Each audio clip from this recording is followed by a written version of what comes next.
And we're on to 10.2, Clean Energy Financing Agreement. Good morning, all. Morning. So, if you recall, May last year, Council finalised details around a PACE program, Property Says Clean Energy, and that triggered us launching our partnership with Clean Foundation and the Clean Energy Financing Program. So now here we are in June 24, and that program requires renewal because that first initial agreement was for the first pilot 1 year. So council can continue to sort of just extend that for another year and then reassess. But there are some options, some things that certainly council needs to be aware of, and some options that council may need to consider about possible changes to the financing of the program. But before we get into that, if you looked in the report, you can see the stats on the program for the first year. And so we had one successful, one completed file, and we had at that point 2 in-progress files and then 22 early exits. So now the devil is in the details in respect to that, and I'm going to offer a little bit of analysis, but there are a number of ways to sort of consider this. So on the bottom of page 3 of the report, there's a breakdown of those reasons, if known, for those early exits. And I will highlight a couple. So one is the upgrades did not meet the debt to savings ratio. So that is because council in its wisdom was very generous in offering that maximum 40 grand threshold. When you spread that over 10 years, then it's more of a challenge to sort of meet that 1-to-1 ratio of the debt incurred paid back over those years versus the cost of the upgrades. So that's one thing. I would highlight the Canada Greener Homes loan program. There were 2 for that. That offers 40 grand at 0% financing. And the home warming program, that's a provincial program that offers various energy upgrades, not as extensive as ours, but again, it's free of charge to people who meet a certain household income threshold. So those options are there.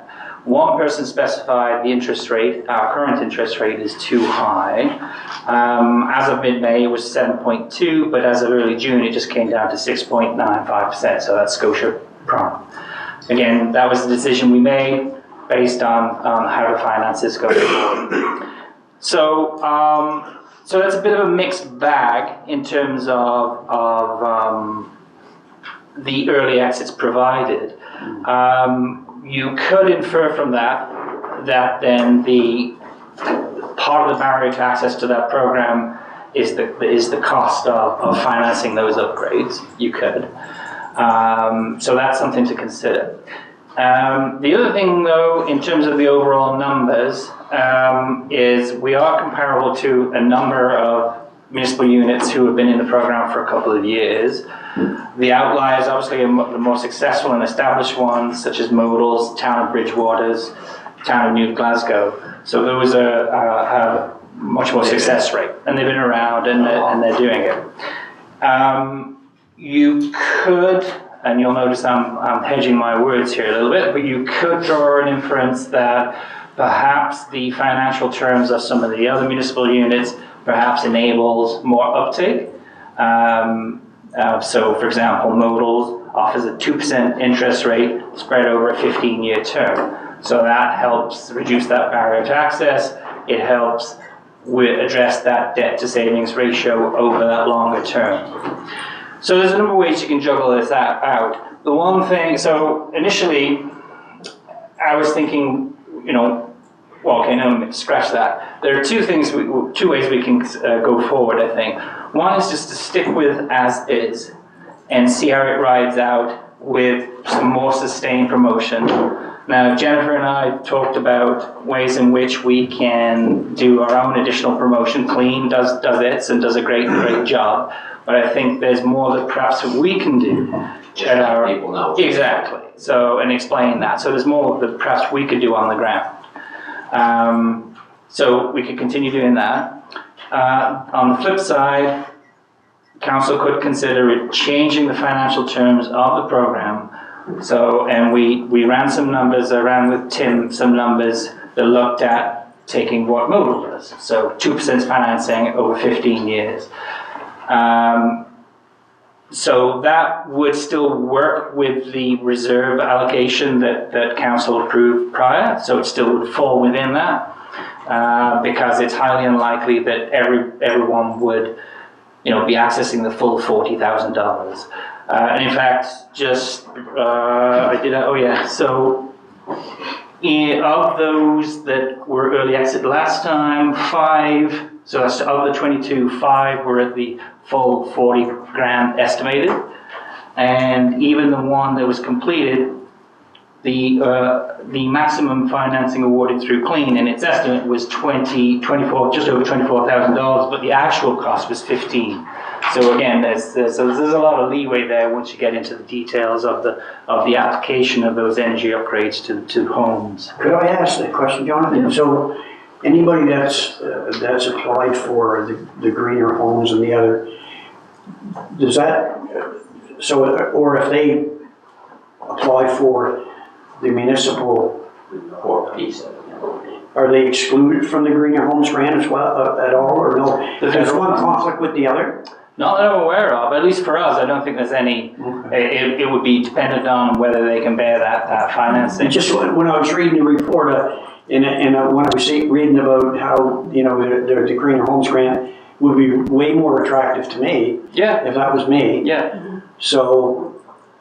Yeah. I don't know if we need to refit it or reconfigure it in some way, or not even have it. I'm just, from everything that I read. Advantage of other programs. Yeah, and it's Clean certainly suggests that it would be perhaps prudent to sort of adjust our financial terms for our program, and if only to sort of reduce that barrier to access. I mean, and there's again a number of ways you can look at this, because it's not as though we're looking to involve. This is not a sort of a lens of competition. This is about a lens of ensuring access. So I think that would be the consideration there. So if council chose to sort of change those financing details, the downside to that is then there would be a delay in order to roll those out, because we have to make an adjustment both to the amendment to the bylaw and to the policy. So we'd be looking, I don't know, let's say 2 months before we can sort of then roll out that change scope. Yeah. So ultimately that, I think, would essentially be where we're at. So if we left it where it is, we could still roll it over right now and just make the changes and then adopt them. We could do that. Yeah, that would mean that obviously I have a draft agreement from Clean as is with the current terms, so we could go ahead and sign that and change. I assume change midway. I would have to look for some legal advice on that. And I would have to sort of touch base with Clean to see if that doesn't cause them a headache. The other thing I should highlight too is part of the changes that, one of the changes going forward anyway is that Clean is increasing its administration fees. So its full program now is going up from $600 to $800, and then the early exit is from $250 to $300, and this is just because of the cost of doing business. So what do we think, people? Do we want to sort of, as I said, so ultimately let's just bring it back. We can just carry on for 1 more year as is, not touch it outside of the changes that Clean is doing, or we can sort of put in wheels in motion and get and change that financial structure. Well, if we're charging 6 point whatever percent, and others are charging 2%, even if we reduced it to 3%, it'd be more competitive than it is now. I agree. I'd like to see. I think when this first came, I was hoping for something a little lower. We love our jurisdictional scans, and it seems like many of our neighboring municipalities that offer this program are lower. There's a couple of outliers, but I think it seems like we're one of the highest ones out there. And there appears to be a correlation between the cost to borrow and the success rate. Yeah. So Yeah. I would suggest that we lower it a few percent or something. Well, I mean, if we went to 3, it's way better than it is now, and I can live with that. yeah. So why don't we try to do that, and, but I mean, I don't know. Well, it's not being used anyway, so I guess, Yeah. I guess. I mean, that'd be a good problem to have if it was used a lot, I would think that. Yeah, that's what it says. Yeah. I'm in agreement as well. So I'm hearing, you want to just Bring us back a new 1 to 3. a 3, but what about the year term? You want to leave it at 10-year term for repayment or 15? Again, the event, one of the things that we'll do is we'll lower that debt to ratio savings, and so if that's a barrier for some people. Other people are using the 15. Let's switch it up to 15. Yeah, 15, yeah. Okay, 3%, 15 years. So what I'll do then is bring forward an amended policy, amended bylaw and policy reflecting those changes for council to adopt. Great. All right. Thank you very much. Didn't hear everybody argue about Oh, thank you. I'm just saying, right? Makes sense to me. Okay, letter from Society St. Vincent de Paul. This is a thank you letter, council, just for the operating grant, the $1,500 operating grant. Well, They do good work. nice to have somebody thank you. Can I just comment on St. Vincent? So I've had my first direct experience in working with them on behalf of a resident, helping a resident. And I just wanted to give a shout out because I know that next year, if they apply again, and depending on, of course, who of us might or might not be at council, so it could be mute what I'm saying here, but others are here and I'm not. I have nothing but great things to say, as we all know. We might have already as well had direct experience, but I cannot believe how fast they can move when they need to, and I really appreciate that. And also, it was a joint effort. It was an individual in our community that was faced with a power shutoff, and no fault of anybody's in terms of what we're facing here. And St. Vincent de Paul married up with the local Lions. I reached out to the Lions myself, and I reached out for the first time as well. I didn't realize that they would be able to do that. South Shore Open Doors Association, which is located in Bridgewater, but it's a Lunenburg County organization. So I think it's important to know. So between the 3 organizations, they were able to come forward with the amount that was owing to Nova Scotia Power, which was not only partially part of the bill, because the individual has a responsibility as well in terms of going forward, in terms of a longer term plan for payment. And also too, what I discovered through this process is that at Nova Scotia Power, there are 2 individuals that have been assigned as low income advocates. And I think that's important to know as well. And I know if I'm taking too much time talking about that, but I think it's important to know for all of us, because you just never know who's going to call you later today or next week. So I just want to give a really big shout out. That $1,500 has been tremendously well spent in our municipality, because we did reference other individuals that they've been able to, with no names of course, but throughout the municipality of Chester. So they go above and beyond the amount that we give them throughout the municipality. I just have a little question, the low income advocate for Nova Scotia Power. Yep. Can you email me the contact person for So that? Or? they don't give out their direct number, so you have to go through the central number, customer service, which was no problem. Because as soon as I did that, you're on hold for a few minutes like you always are. Yeah. But they put me right through. And then when I had to call back to make sure that we were okay with this agreement plan, again, I didn't have to do anything, right? But I was working with an individual that didn't want to do this. And I said yes. So we did it together, the 2 of us. And they put me on hold. The person was on vacation that I had been dealing with. But they're so caring, I have to say. They put me right through, and they knew that they put the notes in the file and it was going to be able to go forward. But I will get you that for sure, Sharon. Thank you.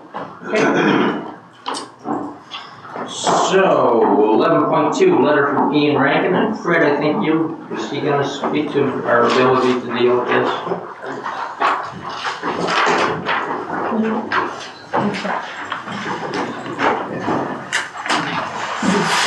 Yeah, I appreciate the ask. It's always good to see who else is out there. But at the time, we're planning to have our leachate ponds upgraded next month.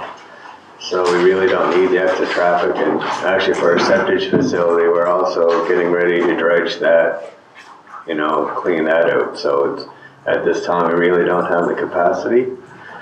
But maybe the best ask, going back to Honorable Ian Rankin and the province, is maybe there should be a committee, maybe there's a group already where all the registered septic facilities in the province, private, municipal, start having that conversation once a month. You know, where are you at?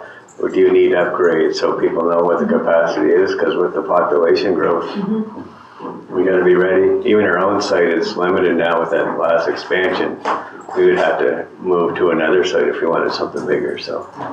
But we're in the process of upgrading our own, so you're saying. Yeah, not at this time, right? So can we send some official correspondence back to the member so that that explains why it is that we can't, so it doesn't look like we're just avoiding it?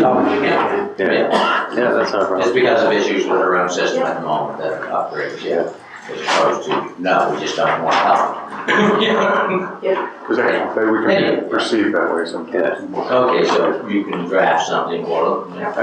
Okay, thank you.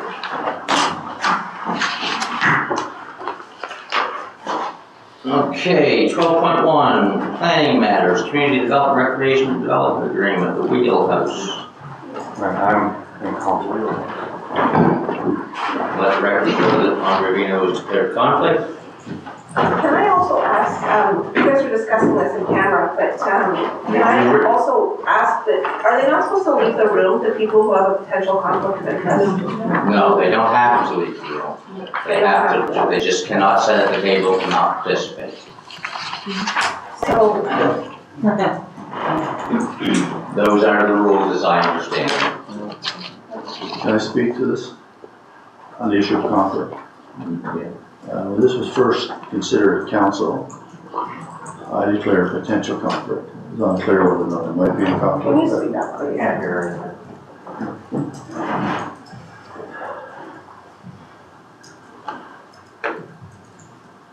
Don't know if this works or not. Yeah. When this was first before council, I declared that I may have a potential conflict. That's correct. I have a very peripheral involvement with giving some legal advice. I have no, absolute no financial interest in this project. I declared the conflict out of an abundance of caution to protect the integrity of the project. I've gotten additional legal advice which also concludes that I'm not in conflict.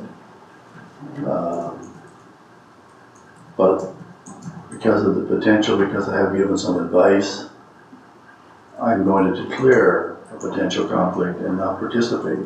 But I want to make it clear that I have absolutely no involvement in this project other than giving some legal advice to some of the parties, which I don't think that puts me in conflict. And my legal advice is that I'm not. But I am going to not participate in the discussion out of an abundance of caution to protect the integrity of the project. Okay, so let the record show It's fair. Councilor Wells is also declared conflict. Potential conflict. Potential.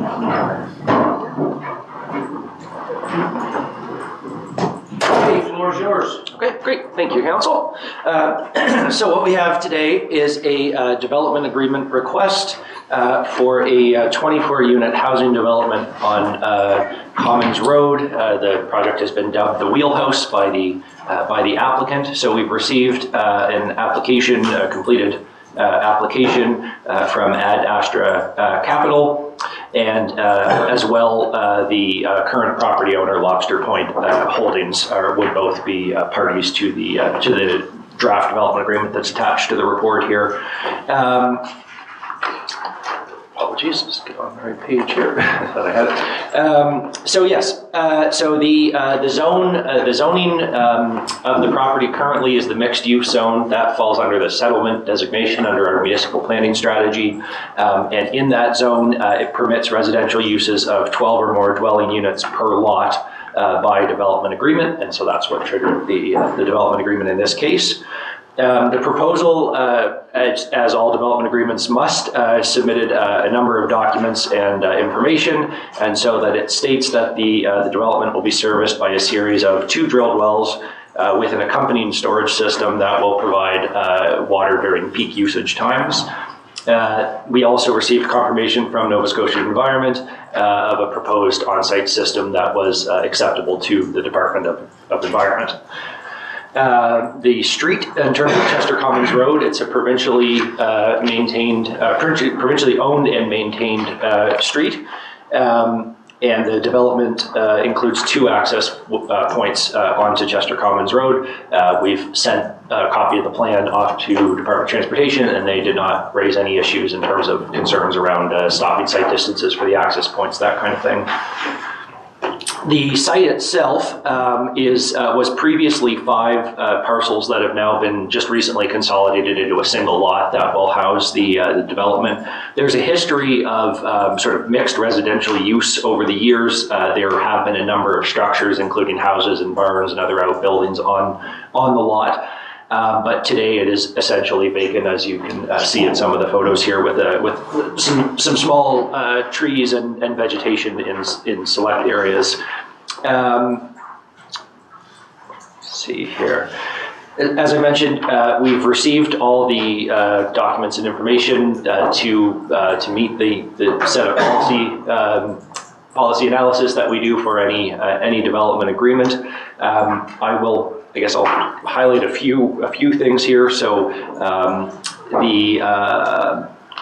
as I mentioned, we have a receipt from Nova Scotia Environment on the on-site septic system. We also, in addition to the proposal for the 2 drilled wells, we also, as is required, received a report from a professional engineer who has given us some information, some details on the proposed potable water for the site.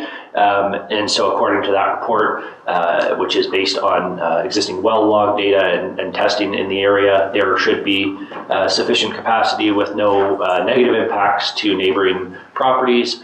And due to the quantity of water that will likely be required to serve this development, it's quite likely that there will be further testing required by Nova Scotia Environment, because it'll actually have to be set up as a water supply, essentially. And so there'll be further testing that's outside of the municipal scope. But the report that we've received from the qualified professional says that based on everything that's aware, there is also a provision in the development agreement that we've added specifically to say that if during drilling of the wells or construction, if anything changes significantly from what's shown in terms of water, that requires a discussion with council to determine whether or not that would have an impact on the agreement. So that's a specific provision we've put in place in this case. In addition, stormwater management has come up during the public information meeting and at the Planning Advisory Committee from some members of the surrounding community. So we have received a stormwater management plan that's been reviewed by our public works staff, confirmed that it will meet our stormwater standard in our land use bylaw. And there will again be detailed designs submitted at the construction stage. But again, our policies deal with management. Basically, it's that pre and post development, the flows leaving the site need to be the same, and so that's what the applicant is required to demonstrate to us, and based on review, that would be met. Additionally, there have been comments that we've received, concerns around the increased traffic on Commons Road and the current state of the road being narrow and needing repair and ditching and that kind of work. Again, it's a provincially owned road. I know we've all been through that discussion before. That is they've provided us comments that it's acceptable to them, and in terms of further maintenance and work, that's something that's outside of our hands. Certainly, improvements to the road would improve sightlines and allow for vehicles to pass more easily. But there was no way to tie that to the approval of this project because it's not a municipal street. That's right. However, that being said, if if the development is approved, it may justify in our future, sidewalk planning that we may want to have a look at this road for potential, municipal infrastructure. There is, the site is not directly connected to, but it's only a couple of 100 meters from the trail connection. So I think there's some good potential there to potentially in the future link things up for even better pedestrian and cycling access. The final one that I'll speak to, and this is outlined in a bit more detail in the discussion section of the report, is around the archaeological resource impact assessment. So this is a policy that we have in the planning strategy that states when considering development agreements, council shall be confident the proposal is not premature or inappropriate due to, and then there's a whole series of policies, one of which is proximity to places of known or potential archaeological significance as indicated by the province. So the province, community cultures and heritage and special places, they maintain a database of all known and potential archaeological sites in the province. And what we do is we send them a copy of the plan with the site information, and then they would provide us some form of comment. In past projects that I've worked on here, we've received responses ranging from there is a high likelihood of a site in the vicinity, so testing is required. We've also received comments that there are no known sites, and they still, would probably recommend further testing, but it was a much less strong suggestion or recommendation than in some cases. More recently, the language has seemed to be kind of neutral in all cases when we send these requests, and what we tend to get back is, as we did in this case, is they're recommending further testing, but in my mind, and I'm not an archaeologist, the reasoning that they're providing is kind of weak. Essentially it says, because Stanford Lake is within a couple of kilometers in one direction, the ocean is within a couple of kilometers of another direction, and there's a watercourse in the vicinity, which is not on the site. There's no watercourse on the site. They're recommending additional screening be done in archaeological area resource impact assessment. When I got that feedback back, I provided that to the applicant, and the applicant submitted a letter which is attached here outlining his reasoning for why he doesn't feel that further work needs to be done, and he was asking for staff's support in that request. As I've outlined in the report here, I upon consideration and review of all the information, I do feel that the policy is met at a minimum threshold. That's my opinion. Council needs to make up their own mind before they approve it or not. And what I think we may want to consider in the future is maybe we want to relook at that policy and allow a bit more flexibility for how council can approve things if these are the types of response. Because the response we got from this essentially would have said that anything from Robinson's Corner to East Chester should be having one of these resource assessments. And I don't know why we even bothered asking if that's the only response you're going to get. And that's a fair question too. So that's what I think it may be something that maybe we want to get out of entirely in our policies. There are other provincial regulations. Well, we had to do them for the sidewalks and things like that. Right. Yeah, so there are times that as a municipality we may have to do it for our own projects, but we may not have to require it for every private developer. There and even if we were to go down that route, there are still protections and legislation in place provincially that says if you're digging and you find something, you have to stop and report it and all those kinds of things. So it's not to say that this would just completely take away any protections. But regardless, that's probably a discussion for a future day. So in this case, I did try to stay focused on what we have here. So like I said, I do feel that it has been met at a minimum threshold. We have reached out, we got comment back. The comment didn't, I think, to myself, indicate any strong likelihood that there is a site on the property that's going to be impacted by this work. But of course, that's at the end of the day, council has to be satisfied that their policies are met. So I just wanted to frame it in that way. So with that said, the file has gone through our normal standard process. We had a public information meeting where we had a number of residents with many of the issues I've mentioned, traffic, density, water, those kind of concerns were raised. We brought it to the Municipal Planning Advisory Committee on April 17th and had sort of a similar discussion around the archaeological impact assessment and a few other questions that came up there. And then following discussion, the committee did pass a motion in recommending that council move forward with approving the development agreement. So, happy to answer any questions if there are, and if not, the staff recommendation in this case is to give notice of intent to enter into a development agreement with Lobster Point Holdings, who's the property owner, and Ad Astra Capital Limited, who is the applicant, to facilitate the development of 24 units comprised of 4 6-unit buildings and related accessory structures on Chester Commons Road. You had some comments? I just have one, Yeah. just for those in the audience and that might be listening, can you explain the process from this point forward? Oh, sure. Of what will have to happen? Yeah, so if council is satisfied and gives notice of intention to adopt, then what we will do is also ask council for a date for a public hearing, which would be essentially a few weeks from today, most likely would be the earliest date. And then we would schedule the public hearing, just like the 2 hearings we had this morning at council. And members of the public could appear at the hearing to make comments or submit written comments for consideration by council. After the hearing and a vote, presuming it's in the positive, then there is a 14-day appeal period where that decision of council can be appealed to the Utility and Review Board.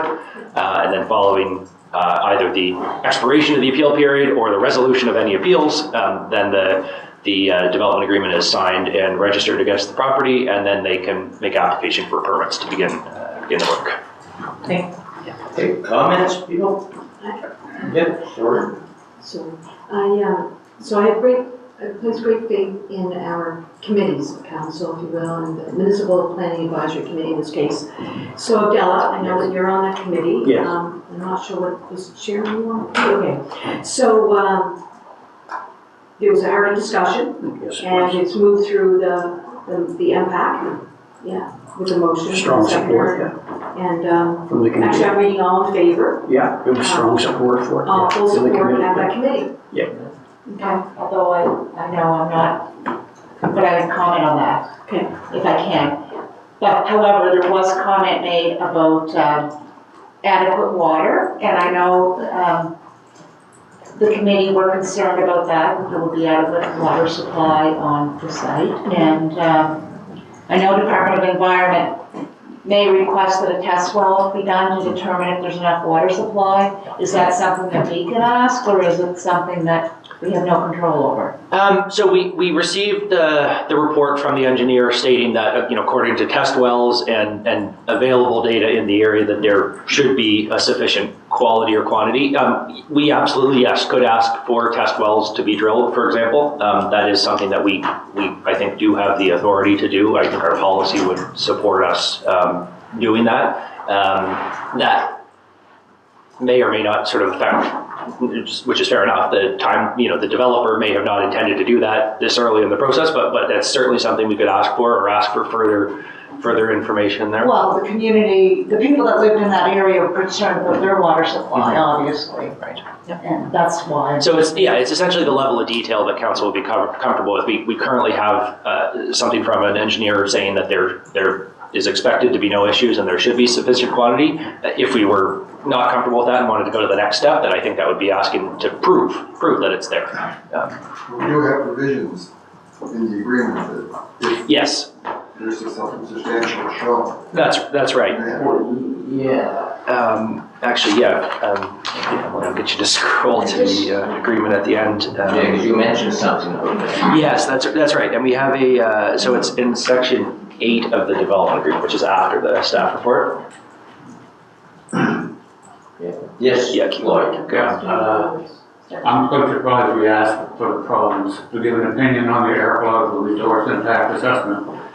It's recommended. I received several calls about this development. I'm not opposed to it in any way. 24 homes definitely needed. I think this one's a little sensitive, in my mind it is anyway, because as a councillor, and I'm not done that number you're here, but there is a councillor involved in this development, and I think we have to be a little extra cautious, maybe, in my mind, and I'd like to see that study done. In my opinion, we asked the province for an opinion, they give us one that's recommended, and I think that we have to be cautious of how we move this forward. That's my opinion. If we did that, what does it really mean?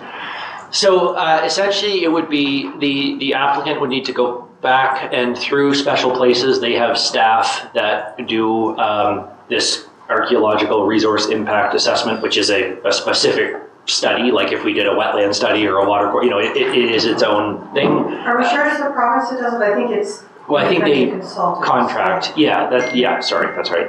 So the applicant would be required to pay for it, and then I believe it's sort of a two-step process. There's an initial report done, and then if that warrants any further investigation, then you may actually get in onto the ground and doing test pits and that kind of thing. So what would they look at? Historical documentation? I don't have a great understand. I suspect, and again, the province keeps data that they don't share publicly because they don't want people going out and looting or potentially trying to disturb these sites. So and that also admittedly makes it difficult for us to judge, is there anything close, because they're not really, we don't have that fine-grained detail. I'd like to move that we give notice of intent to enter into a development agreement with Lost Boy Holdings Limited, the property owner, and Ed Astor Capital Limited, the applicant, to facilitate the development of 24 dwelling units comprised of 4 6-unit buildings and related accessory structures on the Chester Commons Road. Are we gonna have a chance to say anything before you guys? No, not. This is not a public session anymore. It's not a public session, not public. What the public participation was over at the very beginning of the meeting. Okay. Do we have a seconder for the motion? Second.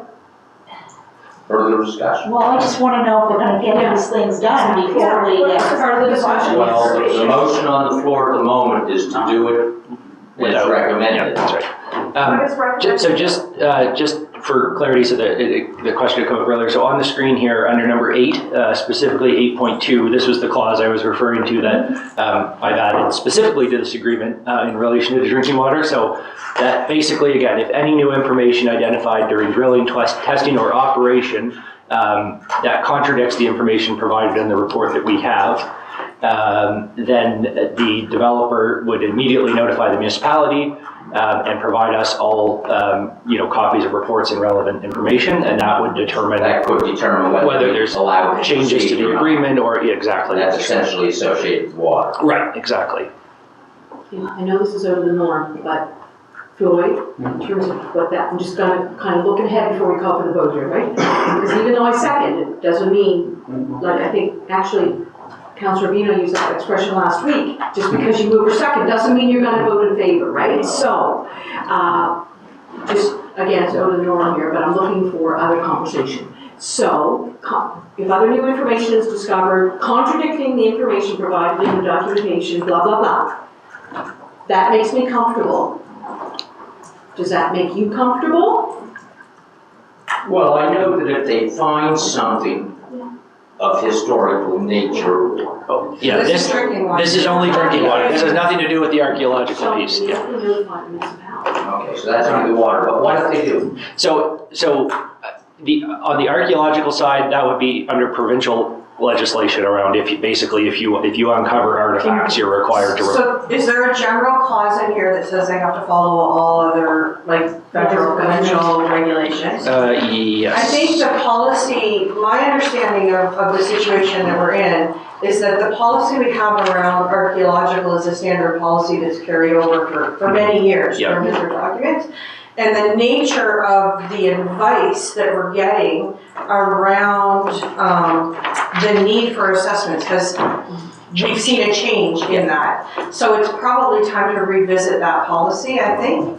As an example, we were required to do an archaeological assessment for some of the sidewalk project and the Gold River project, and we did that, and really what came back was the site's already been disturbed in one case, right? So the site for the sidewalks has already been disturbed, and I think that is part of what. Part of the argument here, considered, is right. that the site had been considered. It's been developed over the It's been years. developed Yeah, over the years, and it's been disturbed already, so we anticipate that. So there were already Given the buildings advice, burned on yeah. it. That's right, that, yeah, have been Is there there. grounds for appeal based on this?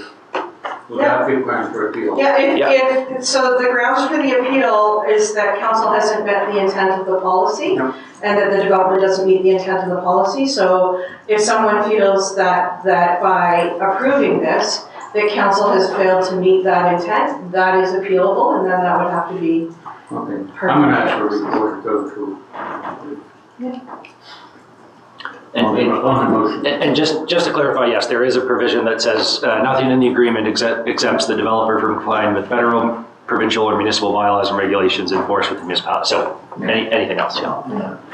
I realize this is sensitive because there's council. Yes. You know, I'd like to see that maybe test well be done before it starts. I know that there's the gate section in there on drinking water, but it's after the fact. And then, you know, they're trying to mitigate it. Maybe there's lots of water, but if you have test wells done, you could determine if there is water before the development goes ahead. I have to think what kind of authority you have to require that kind of stuff, and what criteria you would be followed. Well, the criteria is people need water. Sorry, but you can't speak, you cannot speak. This is ridiculous. Don't make me ask you to leave. I'm gonna leave because this is just ridiculous. I know, but I can't You help guys it. aren't even considering the people that live there, that they have water. Like, come on. Sir, Sam, what are you saying? I guess I just, off the top of my head, we have to think about what authority we have required to do things, we actually do things before they get approval, because they have no approval. Again, it's sensitive because we have somebody sitting here in council, but also, in the same breath, I have to say, we can't make it different than other developments No, we're just gonna that make I've sure we sat here cover all for of it. 10 We've years. never done this before. Okay. But it makes it different because of, you know, there's a counselor But if that. I can stand behind consistent decision-making, the process around an MPAT, municipal planning, that was a unanimous motion, again, maybe I should have reached out to at least the representative from the District of 6, and I'm gonna do it after. I'm gonna say, were you present at the meeting? And what was the feel around the table? But I'm seeing it was a unanimous motion, and that tells me a lot. So again, consistent decision-making in terms of not making it that much more onerous than anything else, but, or also not lessening the rules, sorry. So recorded vote, I guess, has always been asked for. Recorded vote. Just, yeah, so to the, a fair question, Sam, on, you know, we'd be relying on policy, and I think there is probably an argument to be made whether or not we do have the ability. I mean, so we have a policy that says the means by which the site is to be serviced, including sewage disposal and drinking water. So the means, so the report provides that to us. We also have the adequacy of the site conditions for on-site services. So that potentially, so it would be within the wording of those policies that we would be trying to justify, as was mentioned, going further than we ever have on a development to actually require somebody to dig a well before they own the land or had any sort of approvals. So I would work with Sam if that's the direction to determine whether we are in good footing there, maybe return to council, if that's the direction. So, I'm missing, we can't really require it. It's a strategy. Yeah, I think we would want to come back with a. I think we have to identify this as being why it's different from Yeah. what. Right. Different than any other development agreement that we had. No. I mean, I can envision a situation where the development may be quite different. Right. And you could say, yes, in particular to this one. Right. Yeah. But In this case. In this particular case. This is a general area that council has identified as being suitable for growth and development, as, you know, commons area has generally been identified, so. And if we find that there isn't enough water when they do, then we go back to the ground floor to figure it out. Okay, we have a motion on the floor that doesn't require any of those specific provisions that anybody else has asked for. All those in favor? Opposed? Motion's carried. So the next item would be if council would like to set a date for the public hearing. Yeah. So the earliest date, we would get an ad in the paper next week. It would also run on the 10th. So that would bring us back, is the 18th, council? Or we do have a meeting, I think, on the 18th. So we hold that. I think we should do it in the evening, Oh. only because I don't Well, want there's probably going to be some. I don't want, if people have concern, Yep. they need to have the opportunity to be here, so I can listen to those actual concerns. Okay, so the 18th would be the earliest possible date. That's a Thursday. We have a public hearing on the 11th, the Thursday prior to that for the plan review. So we could do it the 18th or any time after that. I don't know if council likes doubling up on Thursdays or if it's better to spread it out. Just give us the. Of course I do, I will. If you did a Wednesday night, it would be the 24th. Yeah, that would be the Wednesday. That's generally when we have scheduled public hearings outside of a council meeting is a Wednesday night. We could do the 22nd as well, which is the Monday night. Whatever works for everybody else. I prefer Monday night than a Wednesday, not good. Monday the 22nd. 22nd? Does that give you time for the ads and? Sure. Oh, yeah, that's plenty of time. And you will send invitations. I think we've generally said 6:30 as the start. 27 at 6:30, and we'll do that one here, I think. We've done, in the past, if we do an evening one, we usually do it all site, but I think we'll be able to. Oh, yeah. That way we don't have to get, Yeah, I think we'd be able to accommodate here. Great. Thank you, council. Thank you. Okay, 12.2, corporate strategic management, economic development sponsorship update. Oh yeah, tell the people that they're like that. And the dance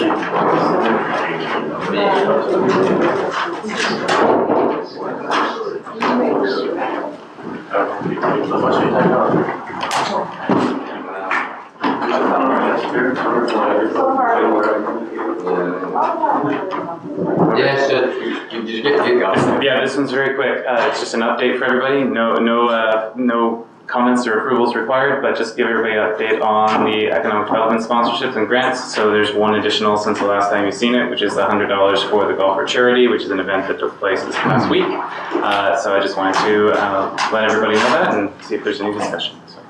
Okay. You had a clear room. Doing that. You should have had me earlier. That was one of the easiest things we did all day.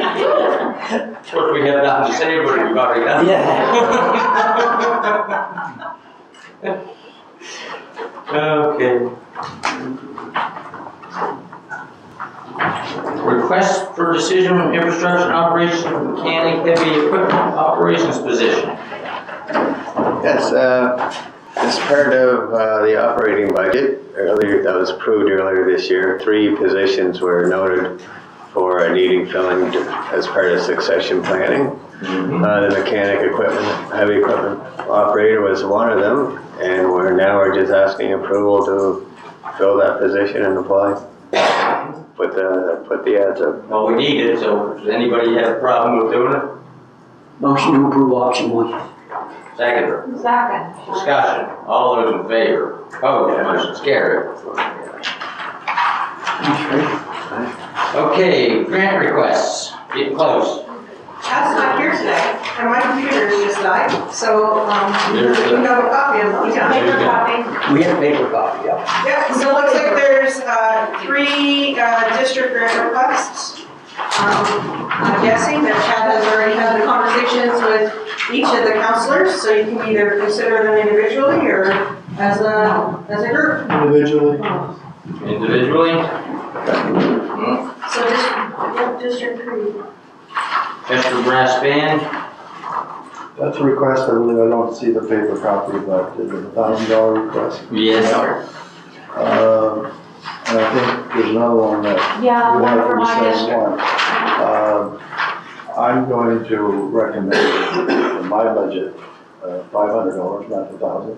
Okay, But I'm gonna open it up for other councillors, because brass band is just not a Chester project, it's a municipality. If anyone else would like to contribute to a further $500, feel free to come forward now. But I'm gonna, on my end, I'm gonna authorize 500 from my budget. so you're moving that? I agreed to give them $1,000 from District 7. I understand. I already did. Yeah. I did that. So I move that. So you're giving them 500 and sharing Municipality is giving the 500 from my. I'm giving them 1,000. I agreed to that. 500 and to that. From the district. Okay, seconder? I'll second that. Oh, you go second. Discussion. Well, it doesn't matter. All those in favor? Okay, so we got one left. I didn't have anyone come forward offer the other 500, am I Not correct right on this that? second. Correct. You're correct. Okay, just checking that's out in case I missed something. Okay, Royal Canadian Legion Western Shore, that's number 2800. I'll move that we give the Western Shore Legion the $2,800 they're requesting from my district grant. I second that motion. Thank you, Mr. Do you Rowe. want to open it up? For discussion. Yeah, if anybody else would like to donate from any, Different situation. Okay, discussion, all those in favor? Opposed, motion's carried. Okay. Now, I think, letter from Village Commission.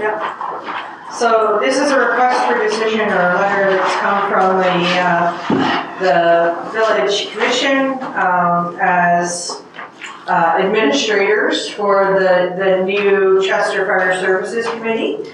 So in 2022, in June, the municipality council appointed 3 members to the new Fire Services Committee. And at that time, they were not incorporated yet as a body corporate. We subsequently have incorporated them as a body corporate, and based on advice from Sam at that time, it was recommended that all 3 members, or all the members actually, be reappointed with their dates to begin on the date of incorporation, and that has not been done yet. So this is a request to officially amend their terms from 2023 to one of them would be till 2025, so James Ward, his term would otherwise be expiring this month. And since that committee and their work didn't really get underway in earnest until the incorporation date, it does make sense that their 2-year term really, they didn't start digging into that work that they've been doing until the 2023 date. And then it would extend the other 2 appointees until 2026. So that's what's being requested. Somebody want to make a motion? So moved. Seconder? Second. Discussion, all those in favor, opposed, motion's carried. Safe walking signs? So I know that we had much success with the project Safe Walking and Safe Biking, Bicycling signs, cycling signs. Last year, I think we had ordered them. I ran into Gord in front, Alan was there, and I had asked him about the inventory of the signs, because I know that I've had some more recent uptake of interest in terms of the walking signs, in this case. And Gord checked the inventory and just texted me and said that there are 2 of the walking signs remaining in inventory and a good number of the cycling signs. And I'm wondering if council continues to feel that it's a good investment, a smart investment, because they aren't wasted or they don't go on by the wayside. People that want them reach out, get them, put them in the ground. Wondering if we would see fit to invest in another order. I don't know what that would consist of. We may not do as many as we did before. Obviously, the work that was done, the design work is already on file of whoever did it. I'm just asking the council to be willing to do that. Gord said he could make a small order, but Yeah. he didn't say how much it would cost or whatever. I'm assuming they have flexibility in the budget to buy a few signs. Well, I would like some. I know Osner Road was just repaved, so now people are driving faster, so anything, if there's anything to help, like walking signs, biking, slow down signs. Do you need a motion, Tara, for that, or just go do it? I think direction would be okay on this one. Go get them. pretty operational. Can I, and it's not on the agenda, but I was just thinking when you were reading the land acknowledgement, Yeah. and I don't know, Tara, maybe we can do it, and we've talked about it, I'm not in the committee anymore, but just a suggestion, and I'll ask you how you guys feel about it, that when we read the acknowledgement at council, that it goes around the table. In other words, you read it, then you read it, each council member read it. Is that something we can do? I mean, That would be the council. I don't know, Tina, maybe you want to take it back to equity, diversity, inclusion? I think that we look to the warden. Okay. But that being said, I think each of us would take great pride. Well, I'm just asking, I know some And I'm people not would, yeah. sure how many people give That's okay. remarks in their communities, because I know I must do about 20 a year at least. 1, 2 coming up this weekend. And so we would have that opportunity at our. Oh, okay. events. I'm just saying, I'm not taking away from. No, the just a wonderful work of suggestion. council and the fact that we're here, but again, of course, the special events acknowledgement is different than this one. Yes, It's if the you're doing one. it. But, whatever council feels, we wanna, I don't know how anybody else feels about it. around. I don't care. Well, I see it as the warden is the spokesperson. He is speaking on behalf of council when he makes that statement. And I don't, I have no problem reading it as well, but I think by the warden saying that it's adequate, I like Adele's idea, give others an opportunity. I think it's a kind of special thing that we're starting. And I think it means a lot to a lot of people, and I think it's a good idea. I think it's enough for the warden to do it. I'll have my opportunities to do it when I speak in my community, and I think it might get a bit repetitious if every meeting we're doing it 7 times. No, No. Oh, you mean, At the start of every, yeah. Sorry. okay, I thought everybody was gonna say. No, sorry, I didn't explain it well. It was clear, you just had to listen. Yeah, okay. That wasn't Well, why doesn't everybody think about it and we'll decide next week? But to me, that's the role of the chair. I'll meet you. Okay, yeah, that's fine, I just thought. I'm not opposed to it. No, that's okay. The revised idea that I now understand. Not opposed to it either. Anyway, I thought it was a good idea, though.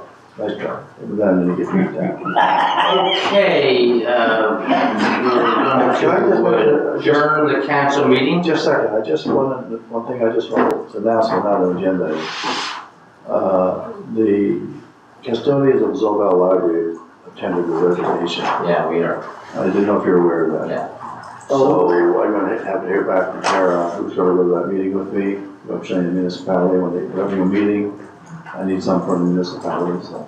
Yeah, I had sent an email, and so when Chad is back from vacation, the 3 of us will sit down and. Yeah. Meeting is the 5th. Okay. I didn't know if you knew that. No, Okay, that's new information. Good to know. that is, okay. I just wanna make sure you did. Thanks, sorry. Have to vacate the property then. They would have to eventually vacate the. I think it's a 3-month notice, so we have Those to. are all kinds of things we got. And they're gonna, at the meeting, come up with some suggestions and go forward basis of maybe good ideas, not good ideas for the use of the libraries. That's what we need. Chad will be at the meeting with me, that's good. So, I'm going to adjourn, cancel, or a motion to adjourn, cancel, then